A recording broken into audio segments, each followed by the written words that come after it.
लेकिन हमारे बीच में जो आपसी फूट पड़ जाती है, जो आके धीरे से क्या कह दिया जाता है, अरे फलेनवा के वोट देबा, फलेनवा तो चमार है, धर्म भ्रष्ट ना हो जाए तो है ओके वोट देबा।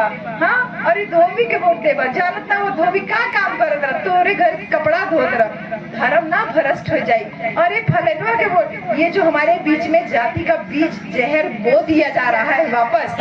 साहब का समय था तो हमारे विश्वकर्मा भाई जैसे मजबूत लोग एकदम धड़ल्ले से चलते थे और लोगों की बस्तियों में जाके समझाते थे, बताते थे, और लोग निकल करके एकजुट होकर के सामने आते थे। और ये जो मनु विकृति वाले लोग थे, अगर आके फूट डालने की कोशिश करते थे तो वो सफल नहीं होती थी। आज ये वापस सफल होती जा रही है, इसलिए हम परेशान हैं। हमें कुछ जरूरत नहीं थी, मैं बार बार यही कह रही हूँ, राजनीति चले न चले, सामाजिक परिवर्तन की गति रुकनी नहीं चाहिए। आपका बेटा कैसे जो है जाकर के कोई भी हो, आप एक उदाहरण जान लीजिए, जैसे बाबरी मस्जिद में हुआ, जैसे मंडल कमीशन में हुआ, जैसे तमाम ऐसे आंदोलन हुए जहाँ पे हमारे बच्चों को केवल मजदूर बना के झोंक दिया गया, उनका पूरा करियर चौपट हो गया। नेता लोगों का किसी का भी बच्चा कभी आपने देखा है किसी आंदोलन में कूदते हुए? दिमाग हो तो सोचना, अगली बार किसी आंदोलन में कूदने से पहले ये सोचना कि ये नेतवा अपना बड़ लड़कवा का है ना जो है लेकर के आ। जिस दिन आप ये सोचना शुरू कर दोगे ना भैया, मेरे जैसी महिला को निकल करके बाहर आकर के बोलने की जरूरत नहीं है। थोड़ा थोड़ा दिमाग इस्तेमाल कीजिए, अपनी पावर को समझिए, अपनी शक्ति को समझिए, और यही है बहुजन शक्ति। ये सिर्फ नाम नहीं है बहुजन शक्ति, बहुजन शक्ति आपसे है, बहुजन शक्ति आपसे है, आपसे है। और बहन जी, इस बहुजन शक्ति का सबसे अहम हिस्सा आप और हम हैं, क्योंकि साहब कांसीराम चाहते तो अपनी पूरी विरासत एक आदमी को सौंप के जा सकते थे। भैया मैं गलत तो नहीं कह रही? साहब चाहते तो पूरी विरासत एक आदमी को सौंप के जा सकते थे, लेकिन साहब कांसीराम अपनी पूरी विरासत हमारे और आपके बीच से एक पैदा हुई लड़की के कंधे पे सौंप कर। इसका मतलब इस बहुजन शक्ति का सबसे पहले एहसास तो साहब कांसीराम ही कर चुके हैं कि साहब ने समझ लिया कि जो औरत 5 मीटर साड़ी बना पहन करके बहन जी खाना बना सकती है, कितना मुश्किल काम है। इतना गर्मी होए, साड़ी तो लपेटे लपेटे, उसके बाद इतना घूंघट भी करके रहना पड़ता है घर के भीतर, और उसके बावजूद चाहे 10 आदमी हो, 15 आदमी हो, 20 आदमी हो, सबका खाना बनाना, सबका कपड़ा लत्ता, घर द्वार का सब काम करके भी हम एकदम खुशी खुशी शाम को नहा धो करके जब टिकली बिंदी लगा के होती है तो हमको ऐसा लगता है कि हम दुनिया की सबसे सुंदर और सबसे सुखी औरत है। ये अनुभव आप कभी नहीं कर पाओगे। इतना परेशानी के बाद में भी हम सोचते हैं कि हम दुनिया के सबसे सुखी व्यक्ति है, क्योंकि हमारे पास बच्चा है, घर द्वार है, पति है, सब कुछ है, अच्छे से खा पी रहे। साहब ने औरत की इस शक्ति को पहचाना और कहा कि तुम्हारा काम केवल घर में चूल्हा चौका करना नहीं है, तुम्हारा काम केवल बच्चे पैदा करना नहीं है, तुम्हारा काम इस राष्ट्र को बनाने में है। और इसीलिए साहब अपनी पूरी विरासत आपकी बेटी को सौंप करके गए, जिसको आप और हम प्यार से अपनी बहन कहते हैं। नेता गड़बड़ हो सकता है, नेता गड़बड़ हो सकता है, नेता पे आरोप लग सकते हैं, लेकिन अगर समाज मजबूत होता तो नेता आपके पैरों में गिरा होता। कमी बस यही रह गई है कि हमने अपना सारा कुछ भी करते हैं, सब कुछ किसको देखने लगते हैं?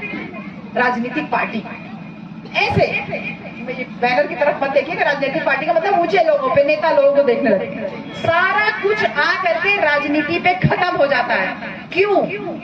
साहब ने इतना मजबूत बनाया आपको, साहब ने बांध से बनाया नौकरी पेशा लोगों को मजबूत करने के लिए।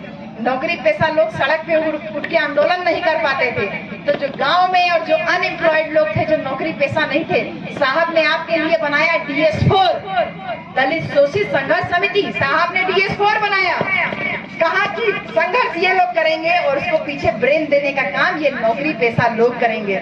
साहब ने सब तरफ काम किया, और साहब के जाने के बाद खाली राजनीति रह गई, पीछे वाला काम जो था वो बंद हो गया।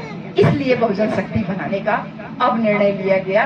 15 साल करीब हो गया, लगातार काम करते करते, सोचते सोचते कि समाज कभी तो मजबूत होगा, और काम करने का परिणाम भी मिला हमें। ऐसा नहीं है कि समाज में इतने संगठन बने हुए, हम खुद बहुत परेशान थे, इसीलिए हमने कभी संगठन बनाने के लिए सोचा भी नहीं। और ये संगठन कोई भी पैसा, चंदा, नेतागिरी करने के लिए नहीं बनाया गया है, ये नाम दिया गया है। ये नाम है आपकी सोच को लगातार काम करते रहने के बाद में इस परिणाम पे हम उतरे कि इतने सारे संगठन हैं, उसमें से कुछ संगठन नौकरी पेशा लोगों के हैं, कुछ संगठन जो गैर नौकरी पेशा लोगों के हैं, कुछ संगठन धार्मिक हैं, कुछ संगठन प्योरली राजनीतिक हैं। तो सत्ता दो तरह से प्राप्त की जाती है। एक, ऊपर से कूदिए नीचे आ जाइए, डायरेक्ट पैसा 2 करोड़ रुपया टिकट लीजिए, चुनाव में आ जाइए, जीत जाइए, नेता बन जाइए, ऊपर जाइए। दूसरा तरीका, नीचे से ऊपर जाइए, जो साहब ने किया। साहब ने इनके जैसे लोगों को तैयार किया, जो जूता काट रहा था, जो भैंस चरा रहा था, साहब ने कहा तुझे चल चल। जो रिक्शा चला रहा था, साहब ने कहा चल चल, तेरा बहुत बड़ा मजबूत समाज तेरे पीछे इंतजार कर रहा है। साहब ने नीचे से उठाया, ग्रास रूट लेवल से पहले समाज को मजबूत किया और फिर नेता बनाया। तो दो तरह से है, ऊपर से नीचे कूदिए, यानी सीधे टिकट लेकर के आइए, अपना राजनीतिक स्वार्थ सिद्ध कीजिए, नेता बन जाइए और जाकर के पार्लियामेंट में बैठ जाइए या विधानसभा में बैठ जाइए। दूसरा, समाज को नीचे से मजबूत करते हुए आप आगे बढ़िए। जैसे हमारे विंदेश्वरी भाई है, एक जीता जागता उदाहरण है आपके सामने। ये आपके बीच में पैदा हुए, आपके बीच में ही तो काम कर रहे हैं। घर में कोई बहुत इनकम नहीं है, किसी कोई नौकरी पेशा भी नहीं है, लेकिन मेरे जैसे नौकरी पेशा लोग इनके आगे पानी मांगते हुए दिखते हैं अगर इनके जज्बे को देखा जाए तो। आपके बीच से काम कर रहे हैं बिना पैसे रुपए, हम तो हमारे पास तो सैलरी आती है, इनके पास तो सैलरी भी नहीं है, फिर भी देखिए लगे रहते हैं। ये नीचे से ग्रास रूट लेवल से लोगों को मजबूत कर रहे हैं हर तरह से। आपको बता रहे हैं कि तुमको धर्म पाखंड में नहीं फंसना है, आपको बता रहे हैं कि तुम ओबीसी भी हमारे भाई हो, तुम अपने आप को अपने से अलग थलग कैसे समझ रहे हो।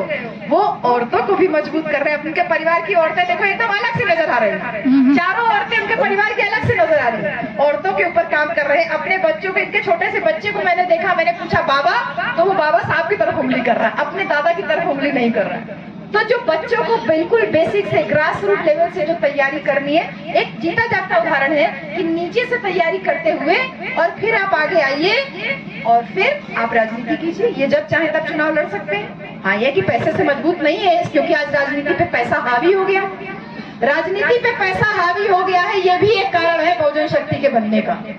क्यों हावी हो गया?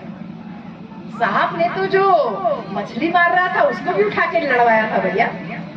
साहब तो जो जूता काट रहा था उसको भी लड़वाया था ना। साहब जो रिक्शा चला रहा था उसको भी उठा के चुनाव में खड़ा किया था कि चलो चल करके तुम चुनाव लड़ो।